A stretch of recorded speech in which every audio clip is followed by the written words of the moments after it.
TV Radio. TV Radio. Dako po muli tayo sa labas ng himpilan. Umarangkada na ang job fair sa buong bansa ngayong umaga ng araw ng paggawa. Aabot po sa 200,000 mga bakanting trabaho ang alok ng Department of Labor and Employment at sa iba't ibang lugar sa ating bansa. Alamin ang iba pang detalye sa job fair, partikular sa Quezon City, sa live report ni Christopher Tirambulo. Christopher? Unti-unti na nga dinadagsa na mga aplikante na naghahanap ng trabaho itong mega job fair sa Rise and Garden sa Quezon City Hall na bukas mula alas 8 ng umaga hanggang alas 5 ng hapon na para sa lahat kasama na ang mga hindi residente ng lungsod.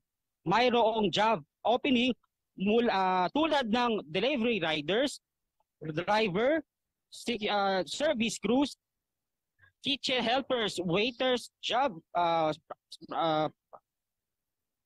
project nurse, room attendants, design managers, civil engineers, architects, electrical engineers, mechanical engineer, structural engineer, civil works design engineers at marami pang iba. Tapok din dito ang pamamahagi ng livelihood assistance mula sa DOLE, police clearance at NBI clearance. Mayroon ding one-stop shop para iproseso ang mga requirements sa Social Security System, PhilHealth, Pag-ibig, National ID at Q-Citizen. Sa mga nais pumunta rito, magdala ng resume, curriculum vitae, ballpen, transcript of records, diploma at certificate of employment kung nakapagtrabaho na.